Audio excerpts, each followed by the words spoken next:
Welcome one, welcome all. And of course, you know I always stream a podcast at a certain time every single day. And this is another podcast I'm doing. It's of course a spontaneous podcast, but almost predictable. You know, almost every day I'm gonna stream something. So you guys can always look out for that. DCEU Realism, we're looking at part 6 of DCEU Realism. And we're gonna begin one time. You can leave your comments in the chat section. Feel free to talk up a storm. Leave it in the chat section. Hope you guys are doing well. A pleasant Saturday to all of you. I was taking a little time to put this together. I myself was home for most of the day.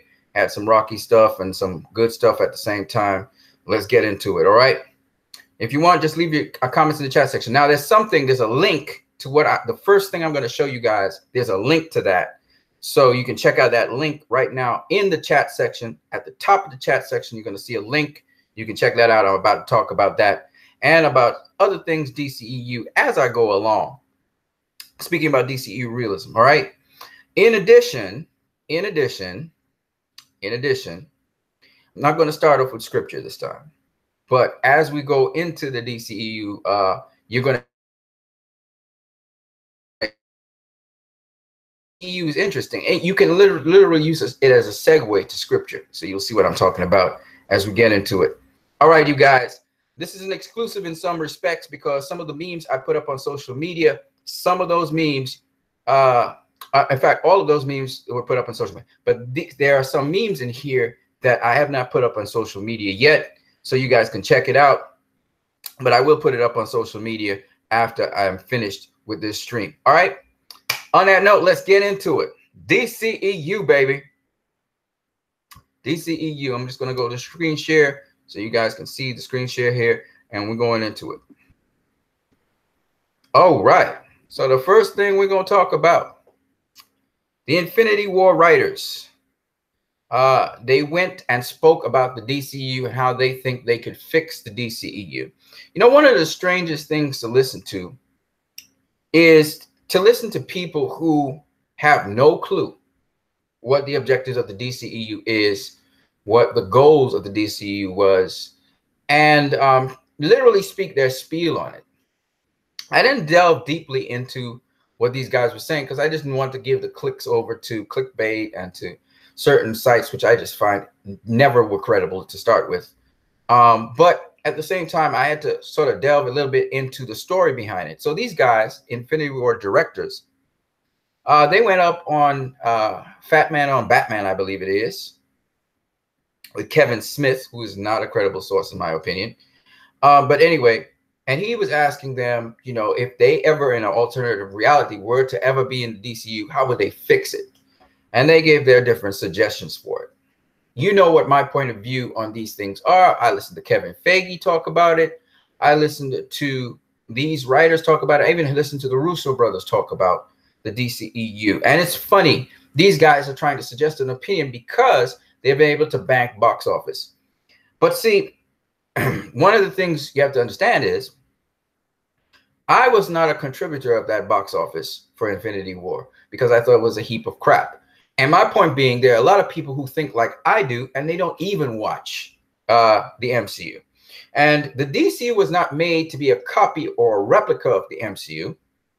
It was made to do its own thing. Now, obviously, the executives at Warner Brothers, they want to have the success that the MCU has.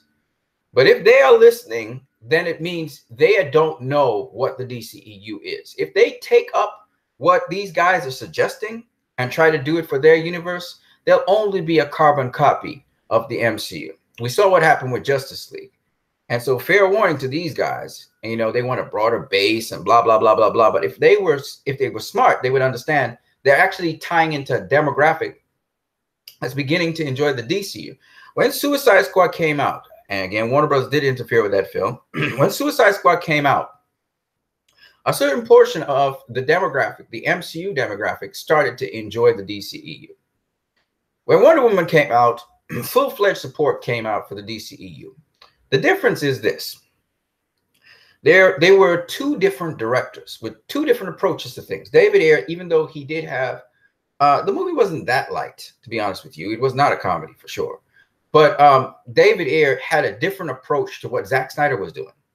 However, David Ayer he continuously was pushing for realism in terms of he did not want to use a lot of special effects, and he certainly didn't want to use a lot of CGI, even though they used it for the eyes of Enchantress, right?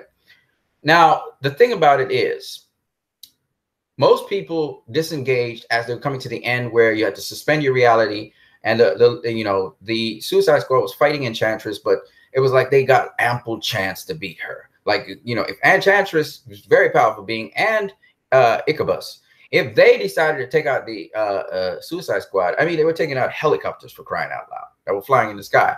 You telling me you're gonna miss the Suicide Squad when you attack them? Come on. So we kind of know from the get, you have to suspend your reality for the last sequence of Suicide Squad, and I think a lot of people realize that. Now, when you talk about movies like Fantastic Four, I just want to make a point about Fantastic Four, and I will be coming to look at what you're saying in the chat section. When you look at Fantastic Four, I'm talking about the 2016 version of Fantastic Four. The application of Fantastic Four started off scientifically based. I really enjoyed the beginning of Fantastic Four. Now, as you started to move towards the end, the last big battle, the last big sequence, we got into fantasy, and all of a sudden, all of the scientific ways how Fantastic Four was progressing, you could tell somebody else came back and started to direct that end sequence. It's the same thing I've seen with Justice League. It's the same thing I've seen with Suicide Squad is different. That was screening, and they decided to do a totally different version of Suicide Squad. Not totally different. It's basically the same version, but they cut out things. And what I've learned is Warner Brothers constantly shoots themselves in the foot when they try to compromise what the director's doing.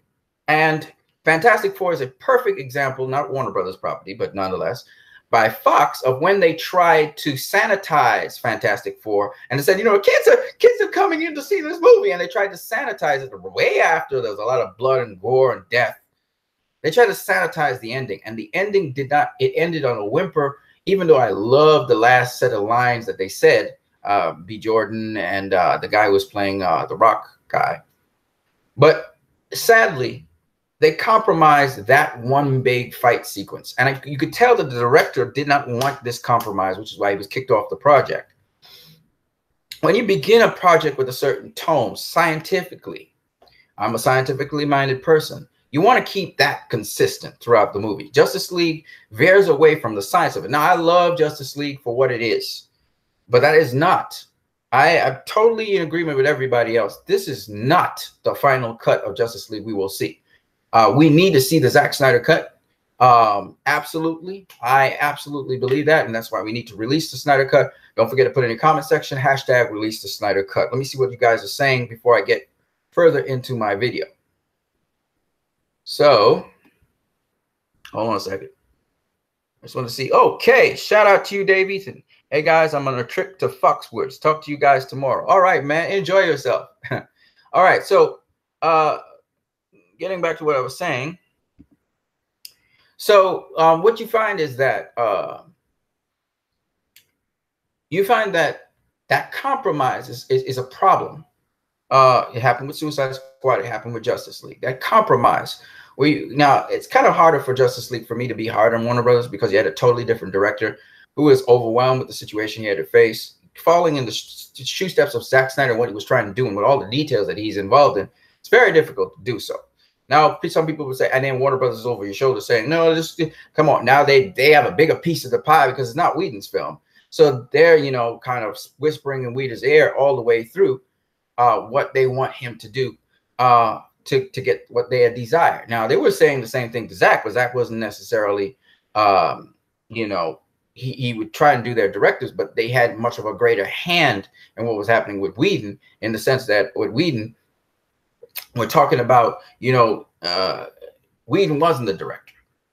It wasn't his film, and he was, now they could influence Whedon more. And then Whedon, I don't think he was capable of, executing certain things that were needed to be executed, clearly. And then Warner Bros. Was asking him to cut out things, cut this, cut that. Well, can you cut this from the film? So that's what kind of happened. And Whedon gave his own touch on things. But at the end of the day, the film is what it is. I still love it for the themes and what it is and what it represents. And I'm glad we got Justice League. But at the end of the day, I think the major problem that if I were to address Warner Brothers, how they make better films, this is what you do, Warner Brothers. You let the directors make the film that you selected them to do. That's it.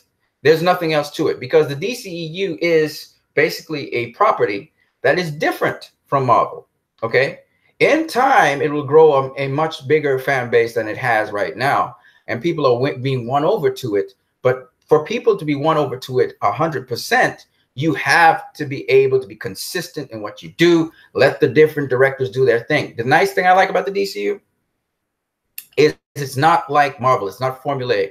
And apparently these executives want a formula. You don't do that. You never put formulas down. Art is not formulaic. Stop it. And so this is what I have to tell to these people who are, got certain degree of say on what is happening in Warner Bros. You need to let art be what it is. Yes, you're into business to make money, but when a good piece of art is out there, that is a good movie, no matter if people critique it or they hate it or whatever, in time, that movie is the movie that makes you the most money. It makes you the most money, right? It's always an all-time hit.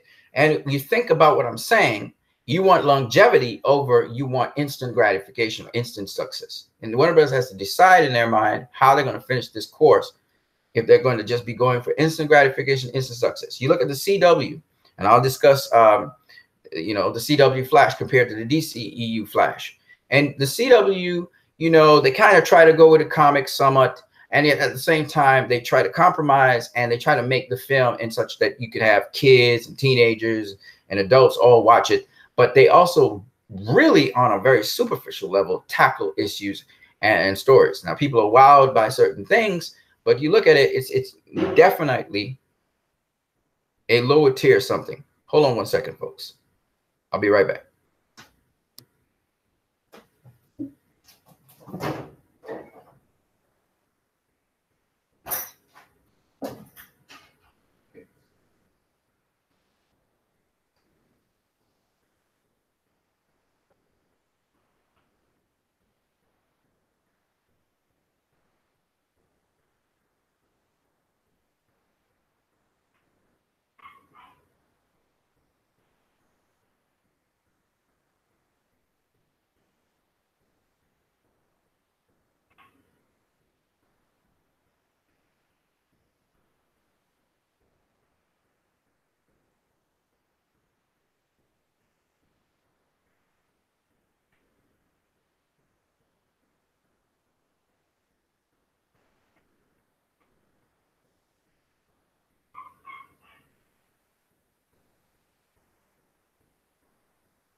Okay, I just had to make sure that everything was in order. So I stepped away for a minute, okay? So at the end of the day, what I'm saying to you is that when we talk about the DCEU, at least the future of the DCEU, etc., I think that I don't know what Warner Brothers want to do. If they want to ditch it or what. But at the end of the day, I think it's a property that once you trust your directors to do what they need to do, I think you get the best possible results you get. I think that's the thing. You hire a director to do a particular thing and you expect certain things of them, but you should really allow the director to go through with what they intend. Man of Steel was a fantastic movie, and to this day, more and more people are realizing how good it is. And I'll go into that in more detail as well. But for all these outsiders, the Infinity War writers, the Kevin Feige, the Russo brothers, these guys, first of all, I don't like their movies. I don't like Infinity War. I basically watched Captain America Civil War once. And Captain America, the Winter Soldier that everybody's raving about, if I ask them in one word what it is about and what's the meaning of it, they can't. All right. And a major reason why that is so is because most of them don't realize it's superficial still. It's a superficial Hollywood film on a fantasy. It's not a reality film. It's not based in our world. Okay. It's not. It's based in a world. Okay. Even though New York City is part of it. So I would say that the Russo brothers, in my opinion, I have not been impressed by any of their movies. Okay. People talk about Winter Soldier and Winter Soldier. I'm not impressed by Winter Soldier. I'll be honest with you. I'm not impressed. The story is interesting to some degree, but then at the end of the day, it's pretty much a waste of time, in my opinion. Nice stunt work. Good action film. Let's put it that way. But nothing Academy Award winning or deserving to be nominated for Academy Award. Let's put it that way. Not to say that good films have to be that. I mean, a good action film is good too. But for me, I need something deeper. All right. And that's what the DCU has given me. Because that's why I didn't watch comic book movies, right? So that's the bottom line. I think that's the solution to the problem there. And I wanted to address that because over and over, these MCU people who are trolls and have been trolling the DCEU, and they've been constantly copying things from the DCU and trying to put it in their films. And they know that there's this rabid fan base that's been trying to bash the DCU, including the media, including the critics, who are shallow-minded individuals, by the way, and partisan. And the same thing we see with Trumpism is the same thing we're seeing with this. Okay. Let me put it to you this way. If you can't talk well about your own property and not put down another property, in other words, Trumpism, you don't see me talking about Donald Trump all the time. You know why? I don't have time for that. I don't have time for negativity. I always want to look at positive things we can do. So you hear me focus on positive things. You hear me focus on, when people focus on Trump, that's not what the United States of America is. If you focus on his policies, that's a different story. The policies they're doing that are affecting other people, that's a different story. But as to the person, he's not America, in my opinion. He's in a position that is elected, and he is in a presidential position which should be honored. But other than that, that's all to it for him. As far as I'm concerned, it's what they do that's important, all right? And for us as people, constructive people, you could tell the real deal because the real deal focuses on constructive things with their properties, with themselves. For instance, I focus on hope. And all my videos, if you notice, is about inspiration, hope, etc. I focus on the DCEU. All right. I don't focus on the MCU, and I'm not there to bash the MCU and talk about the MCU all day long. But you see that the MCU people, they constantly cannot resist talking about the DCEU. And it tells you that the DCU people don't spend that much time talking about the MCU. They just don't. And the interesting thing about it is this. When you look at it, the DCU clearly is the real deal. The fact that these people have to speak about the DCU tells me it's the real deal. And same thing with me. I think that, every moment that a Trump person has, they call, say, for instance, Democrats. I'm not a Democrat, but say they call them crybabies and whiners, right? But when you look at the essence of what they're saying, they don't break down anything. They have no substance, and most times it's lies that they're speaking. All right. That's why when I have a conversation with anyone online about, the laws and the policies of the Trump administration, these people can never win the argument with me. They end up moving away or blocking me, or they get quiet because at the end of the day, they don't have facts to back up what they're saying. They're in an alternative reality. Yes. But when we start to pull papers and pull documents and show facts on them, from various sources, multiple sources, then show them historical facts, they can't answer. It's the same thing with the MCU. Most of the people who try to put down the DCEU, when you start dropping facts on them, after facts, they can't answer you. They can't say anything. Then they start to name call you ad hominem. Oh, you are this, and oh, you are that. And they start to attack your personality because they have nothing else to refute your arguments with. That's when you know almost immediately you've already exposed them that they are nothing more than partisan. In these upcoming elections in the United States of America, which will be coming up at the end of this year, again, what these people are trying to do, the demographics of Trumpism, or the Trump followers, they're trying to get people to be divided along partisan lines, but they're not being divided on policy. See, policy, if you start speaking policy to people and how this policy is not true, all of a sudden it's a problem. When you start focusing on personalities, then you are just deflecting yourself because you're never saying what should be done. When you focus on a policy, then you can say what should be done for that policy. How to be better. It's all about being better. So when I listen to the Infinity War writers talk, when I listen to Mr. Russo, Mr. Reynoso, the Reynoso brothers talk, or the Russo brothers, sorry. When I listen to Kevin Feige talk, they're saying things which everybody says, and usually they really don't know even what they're talking about because they don't understand the demographic that the DCEU deals with. And so it's easy to rebut them and easy to stop them, right? But when you talk now, you address issues, like I said before.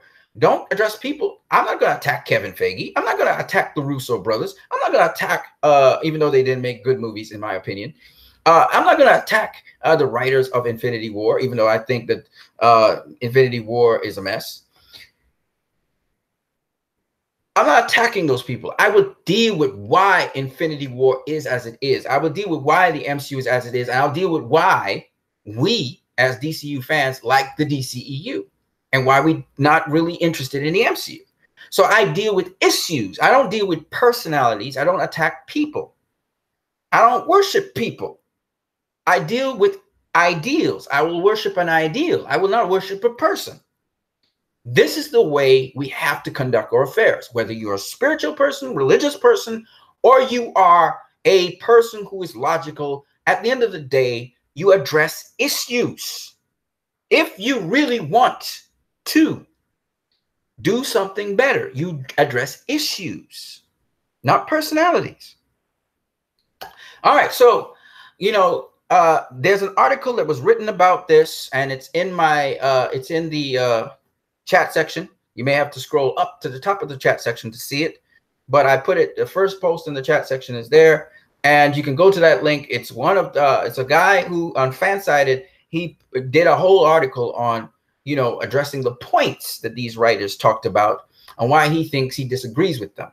Okay, and you can go through them point by point. If you want, you can watch what they said, because he also has the video of they said on Fat Man on Batman. All right, I wanted to do that first because I believe that not only is the DCU getting an unfair shake, and it's always the target of negative media. I know there's a lot of negative media towards the DCU, and we know it's systematic. We know that's what they're doing. They're just systematically trying to sink it constantly, and they're trying to attack it. And it was only politically correct to attack praise Patty Jenkins' film, Wonder Woman. But at the end of the day, they wanted to attack it and sink it. So we know there are people who systematically want to destroy the DCEU, but it can't be destroyed if there's always a fan base for it. Now, they were successful at destroying, well, not destroying, but they were successful at causing Justice League not to reach its full potential. We expected it to cross $1 billion, and it would have if it wasn't for all of this chat in the background and all of the media stirring up this controversy. Even the critics were easier on it than other DCEU films. And what's interesting about it is also that The initial response to it was positive, and then some of the people who were speaking positive about the movie suddenly turned around and started speaking negative about it, and it hurt its box office pretty bad. It flopped for sure.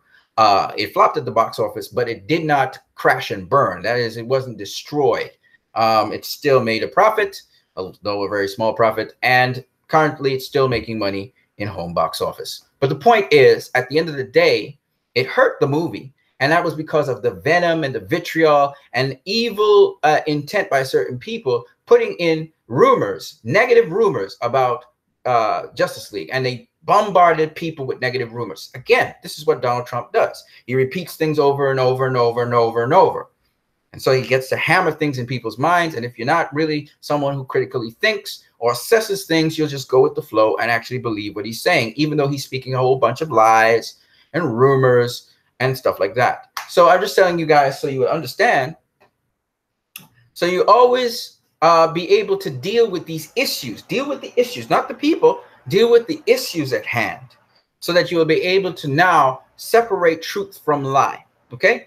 I'm just turning on the fan here. I don't know if you can hear the fan in the background because this room is very hot when I close it up because I'm trying to do a recording. All right, let's move on. That leads us to the piece of scripture that I'm going to talk about today.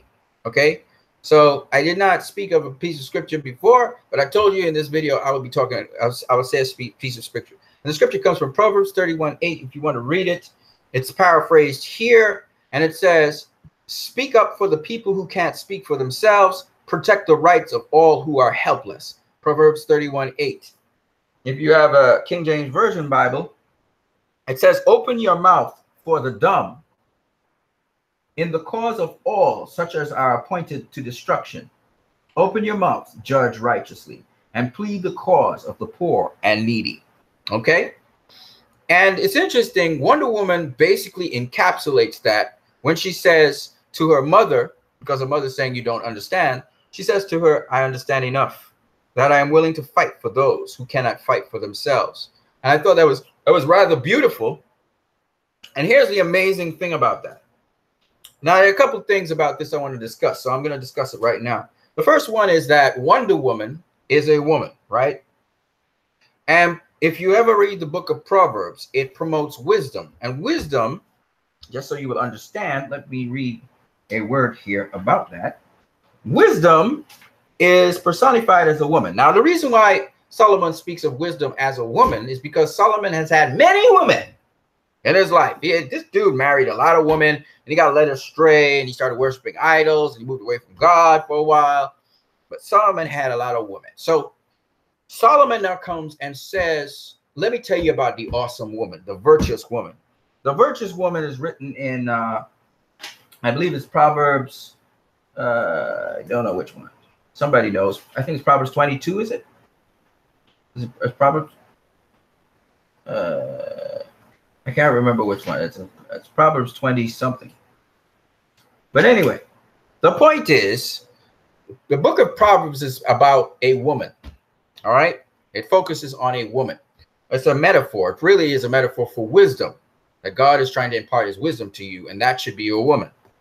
Now, it so happens that Wonder Woman is about a woman as well. And it's very interesting that if you put those parallels together, you can think of a personification of wisdom as Wonder Woman, sort of. Not really completely, but sort of. The other interesting thing about this is Wonder Woman's philosophy is a philosophy that a lot of people don't realize should be what religion is. And I'll show you what I mean. So if you go to James chapter 1, and you read from verse 26 to 27, it says this. These are the last two verses of James. You can go ahead and check it out in the King James Version or whatever version you have. It says, if any man among you seem religious and don't edit what he says, but deceives his own heart, this man's religion is in vain. And he goes on to clarify exactly what he means. He says, pure religion and undefiled before God and the Father is this, to visit the fatherless and widows in their affliction, and keep yourself unspotted from the world. In short, What we just read from Proverbs 31:8 is exactly what pure religion is. Let me say it again. All those people who call themselves Christians, I'm a Christian, but you want to go to war. I'm a Christian, but you're backing people who lie and deceive other people and use them. I want you to hear this. Send this video to those people. Listen to it again. If any man among you be religious, this is James 1, 26 and 27. If any man among you be religious, and he does not edit what he says, he deceives his own heart. This man's religion is in vain.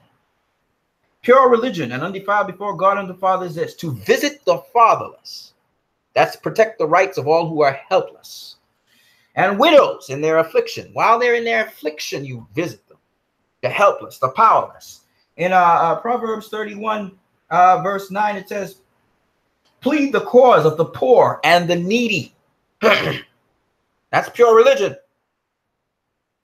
And to keep yourself unspotted from the world. So I just wanted to share that with you guys, because pure religion is not some organization. It's not about Muslims. It's not about Pentecostals. It's not about Seventh-day Adventists. It's not about Roman Catholics. It's not about Jehovah's Witnesses. It's not about Presbyterians. It's not about Hindus. It's not about free evangelicals. That is not pure religion. Pure religion is an act. It is to protect the rights. It is justice. It is to protect the rights of those who cannot protect themselves. The widows, the orphans, the poor, the needy. So if you want to talk about true Christianity, that's what it is. If you want to talk about true servanthood, Muslim, true peace, this is what it is. If you want to talk about true Buddhism, this is what it is. If you want to be a true Hindu, this is what it is.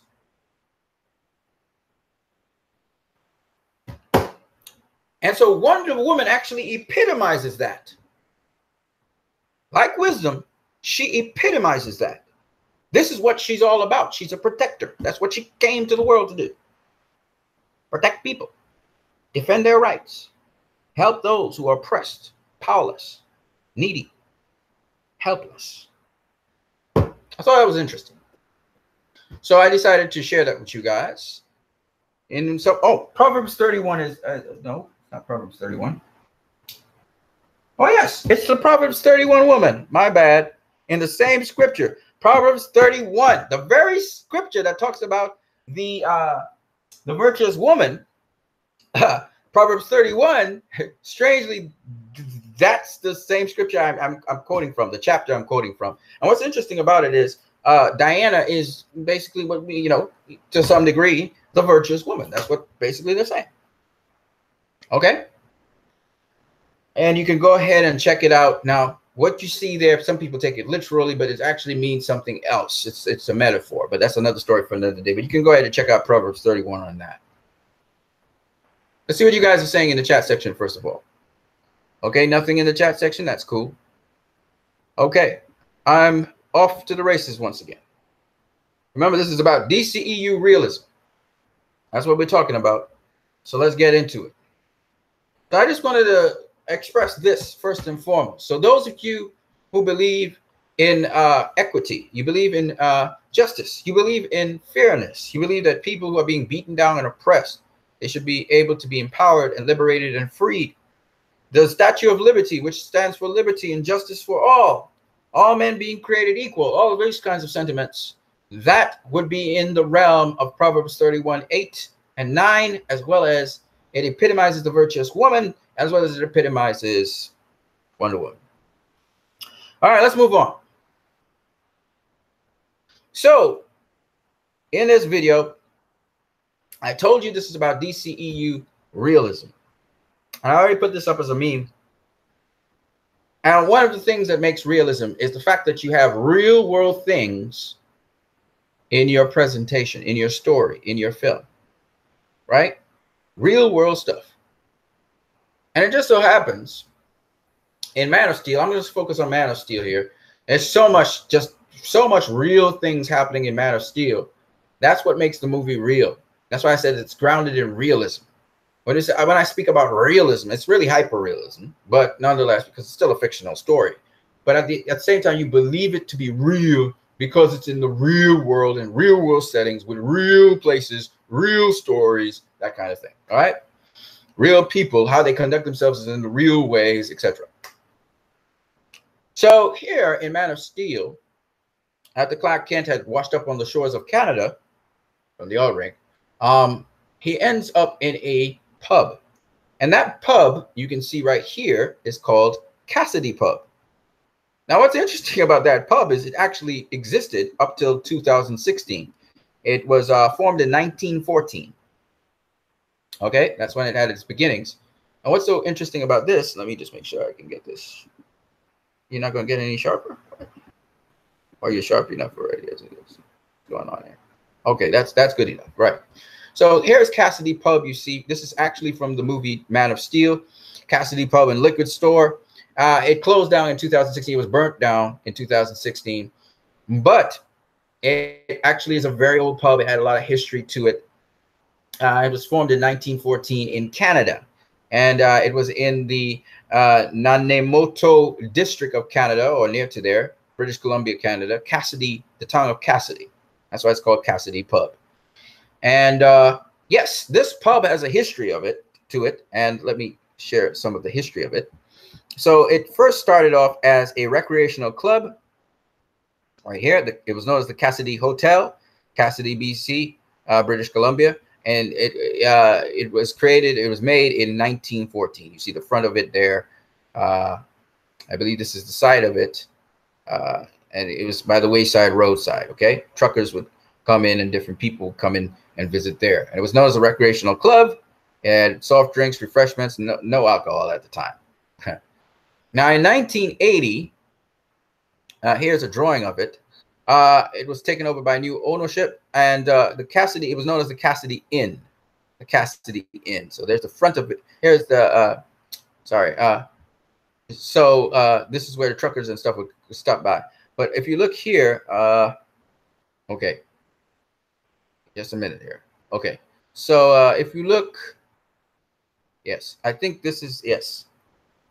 See, it says 1919 here, but that's when it was renovated. But this is the original hotel. This here is a side of it. This is the side of it here that you see right here. All right, this is the side of it you see right here. This is another end of it. This is another end of it here. This is another end of it, which you're not seeing. So basically, this would be the other side. This here, this side you're seeing here is the other side of this, which is this side. Okay. All right, and this here, this that you're seeing here. Okay, so this here is the front of sort of like where this faces the road, and then this right here is the side of it. This, you see the pub sign right there? So it was known as Cassidy Inn, and that would be where the truckers would come in. So you see the little eave here. All right, so this part of it here is this part of it here, and this part, now I'll show you that part. So now this is in 2016, 3 years after Man of Steel. I think it wasn't even open in Man of Steel. They came here and used it. But anyway, in 2016, so this here is this part of it. This here is this part of it, and this is grown up in grass and stuff. They got grass and plants growing up on it because it's not being used. So that's it there, that part of it there, and see that's the part. And then this part here, which you can't see, you see the sign right there, would be this part here, or this part here. But anyway, in 1980, it was known as the Cassidy Inn. That's what it was known as, the Cassidy Inn. Okay. And then, of course, I think it was closed in, I think before Man of Steel, I think it was closed. You can see this is the part of it that's growing up in bush and stuff, which you see here. Okay. And basically, it's an old pub. Okay. Zack Snyder likes quaint old things, so he used the front of it and probably this part of it to actually set up to do Man of Steel. And I believe this is the set for Man of Steel, because you see the Arco, there's an Arco truck here, which, oh, you can't see it there. Okay, fine. This is an Arco trailer. Atco trailer, which, you know, you can hold offices and stuff there. Okay. And this big old truck that's coming by there, that's the truck from Man of Steel. That's this truck here. So I believe this is just for the set. This is, they're doing the set of Man of Steel here. And that's it's a Canadian police officer there. So for Man of Steel, you can see the pub sign again. And this is the side of it right here, which you saw right here. And pretty old building. And then you have the other side there, right? Which they probably just had ready for Man of Steel, obviously, because there's not a whole set of shrubs and bush there. There's actually cars in a parking lot. And here is like shrubs and bush and stuff, right? Anyways, moving on. So what happened in 2016? Sorry about that. Happens every now and then. In 2016, the owner was going to decommission it and have it demolished. But what happened in 2000, you know, he changed his mind and was appealing the process of it being demolished in 2016. I think it was June 2016. But suspiciously, it was burnt down in that same year of 2016 by fire. Nobody knows how it happened, and you can see it right there. I misspelled burning. That's too bad. And so anyway, in the end, that's what happened there. And so the interesting thing about this is actually a Canadian place that was there until 2016, just 2 years ago. And the interesting thing about the whole thing is that, again, this is an actual place that was used in Man of Steel. Now, I'm not too sure if it was actually open for business at that time. But again, this stuff adds to the realism. Actual places you're having. Now, usually in movies, you have fictitious places. You know, if you look at most MCU films, you know, because it's secretive and it's undercover and whatever, they have these special places, you know, the base for, you know, the Avengers, which was called, I can't remember what the name of the base was. Tony Stark's place was another place. You know, these are all fictitious places. But if you really pay attention to the DCEU, there's a lot of actual places in the DCEU. Okay, let me see what you guys are saying right at this point in time. Nobody's saying anything. Sure about that? Let's make sure. I'm going to refresh just to make sure. Okay, nobody's there. Okay, fine. I'm going to keep the video going though. So, oh shoot, I hate when I do that. Hold on a second. I have so much things open though. That's strange. Close. I got 3. Okay. Oh Jesus. There you go. All right. So I'm back. Okay. So again, this actual place adds to the realism, and there's numerous. I mean, there's so much just from Man of Steel alone. Actual places, actual venues, actual stuff. There. Actual things going on in Man of Steel. That gives us the sense that this is the real world. And I'll give you all the details. And that's why they said Zack Snyder's a very detailed guy. That adds to what you call the realism of a set, the realism of a place. So it doesn't feel like different sets. Like the MCU, I feel like the different sets they shoot things on, right? Whereas with the DCEU, you don't get that feeling. And all those little details in the background, again, allow the actors to immerse themselves in the world. And that's why I said it's details that causes us to believe it's real. You believe it's our world. And hyperrealism makes you believe that it's the real world. It's not something of fiction you're watching. You're following the story. You know it's a story, but at the same time, it feels very real to you. That's the point behind it. So whereas most superhero movies are treated as fictional pieces of work and they go via fantasy, with this, that's not the case. They're trying to give you the sense of reality. Okay, the opposite. And so I'm going to give you some more details with the same bar. So here's some other things in the background that make this thing real. and it's things you have to pay attention to. So one of the things you notice, and I have the arrows to point to it, is that as the trailer truck moves into Cassidy Pub, as it's moving into there, there's another truck behind there parked up, and we saw it before. Atco is the trailer that's on it, and these trailers are used for offices. And here you see an Atco trailer. This is the actual Atco trailer, not on a set or anything. This is sold by this company here. Let me show you the company.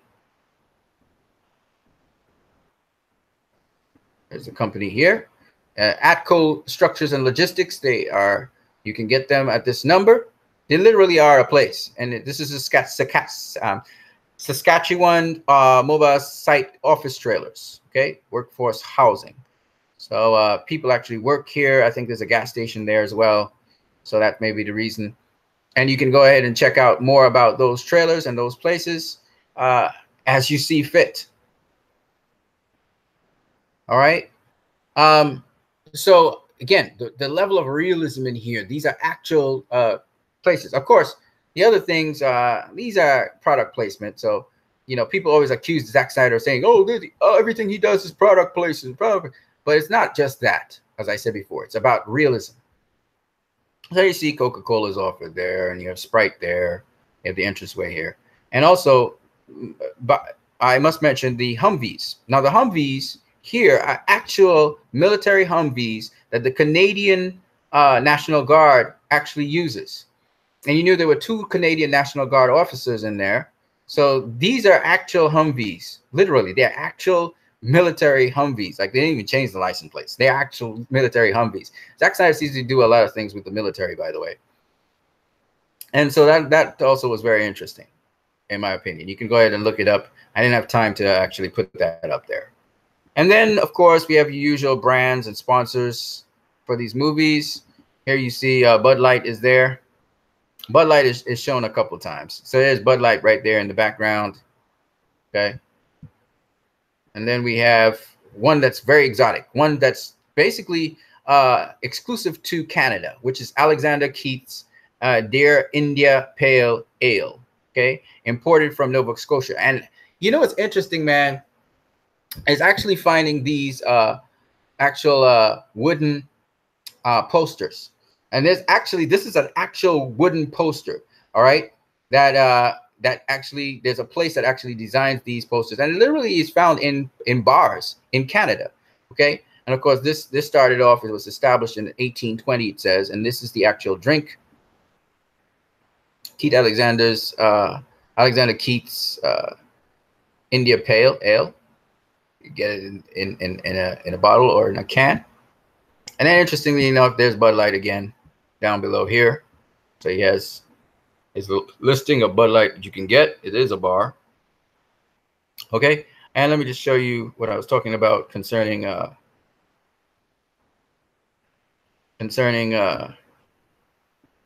that. So you can get the poster that I'm talking about, the wooden poster or the wooden sign from Treasure Island Collectibles, Consignment Antiques and Furniture. They actually have antiques and stuff. They don't make these signs, but they had the antique sign. Literally, they're antique signs. And there was still a few available. So you could have actually gone here. And this is in Canada, obviously. So I thought that was just really cool. Plus, Budweiser is everywhere. Budweiser is everywhere in there. They sell a lot of Budweiser stuff. And there's another Budweiser sign in the background there, as Clark is talking to the guy. Now,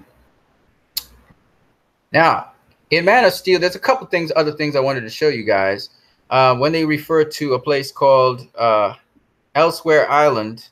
Elsewhere Island is an actual island off the coast of Canada. It's a territory of Canada. And it actually exists. And that was the place where they shot. They literally shot there. Where they shot, where they discovered the anomaly, as they called it, or the Kryptonian scout ship. It was buried under ice, and they were able to detect it, obviously, by satellite imagery. But then afterwards, they were able to detect it further by using seismic instruments, which again were accurately depicting how reading exactly how seismic instruments read something like that. Again, this kind of level of detail is what I find very interesting.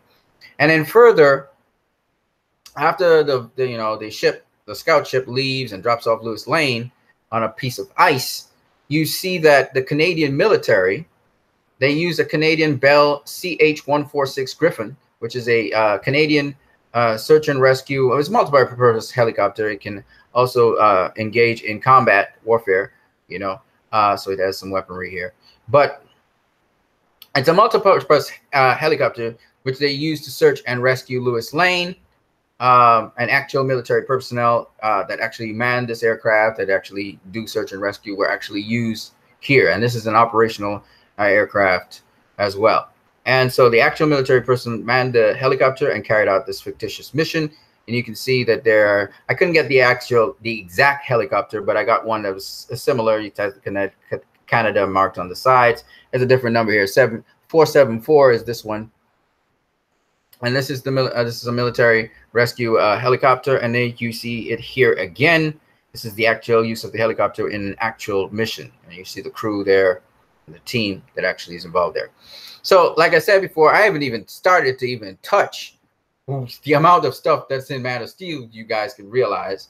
But you can see that the amount of detail put into Man of Steel in terms of actual people, businesses, institutions, how they operate, shows just how much Zack Snyder wanted us to feel the realism of the movie and believe that this was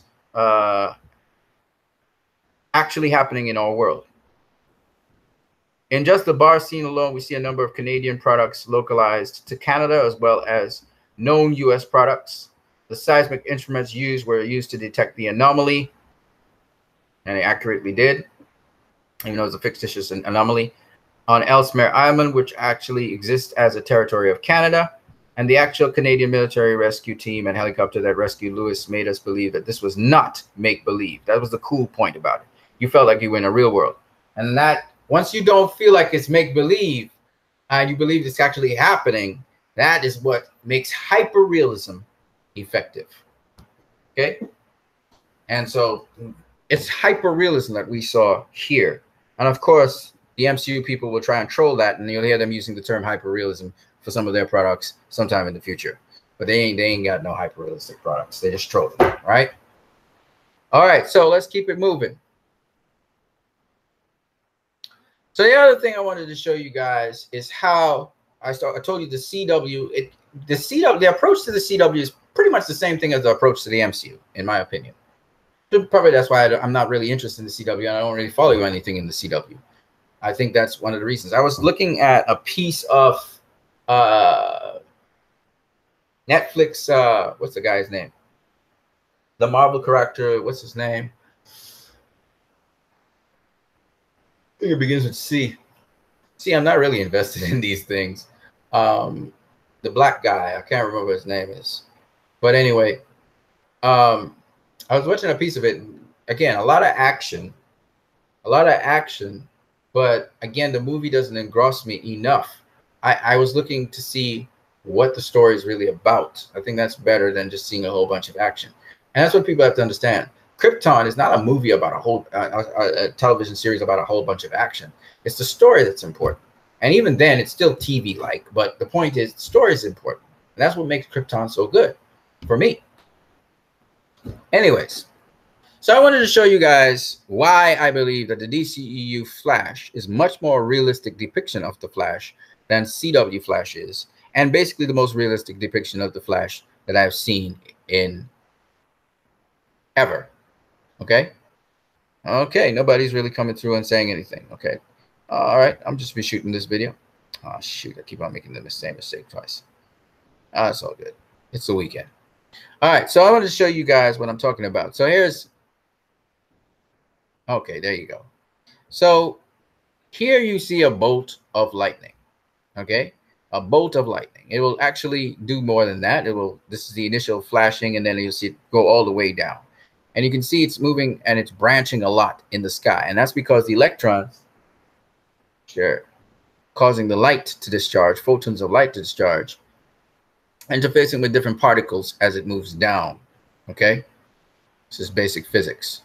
Now, Nikola Tesla was able to create lightning very much the same way with two electrostatic objects. So there are different electrostatic objects here, and the electricity, the electrons will move from one object to the next. That's what's happening, to ground off. And basically, lightning is the same thing. It's electrostatic charges that are moving from one object to the next. And they will go to the nearest object. They will go to a tree if it's closest to the ground, to ground. So the closer it can get to the ground, it will do that. Well, what's interesting about that is when we look at the DCEU flash, he basically reflects those things. In fact, there's a point in time where the flash just looks like a flash of lightning, okay? You don't really see him moving. You just see these flashes of lightning, and the electrical discharge is what you notice. And what the thing about the flash is, he seems to enter into the speed force that way. So you see this electrical discharge here, but the flash has moved, you know, Wonder Woman. He saved Wonder Woman from this falling debris here by really just streaking across there as a flash of lightning. And he literally looked like a flash of lightning. But the interesting thing is, if you look at the flash and see him here, this is when he actually came to the end of the line before he was to run and touch the mother box. Again, he moves like a streak of lightning. Here he is again. He took off. This is the after wake. Again, there's all this branching because, again, the electrical discharge will interface with different objects and then ground off to the ground. Okay, that's what's happening there. Here you see him running, and again, the electrical discharge from his body is going in front of him, behind him, etc., anywhere to ground, touch anything to ground off. And it's very branched, right? All of this stuff looks very branched, all of it. Again, here, see him running here, and you see the electrical discharge in front of him, sometimes behind him, at the side of him. Here he's running inside of the speed force. You can see he's kind of running in a speed force thing. And the thing is, the nice thing about it is because of the electrical discharge, we can see the speed force. We really can see the speed force the flash is running. And here he's running again. You see the electrical discharge there. Here, this is really beautiful because this is his body right here, and you can see all the electrical discharge coming off of his body in various directions. And here he's speeding really fast, and that's him somewhere down there. And this is the electrical discharge in his afterwake.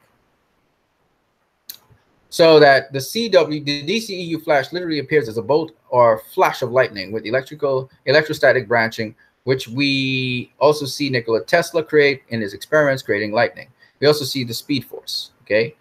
The thing with the DCEU flash is this. Look at this. This does not look like electrical discharge.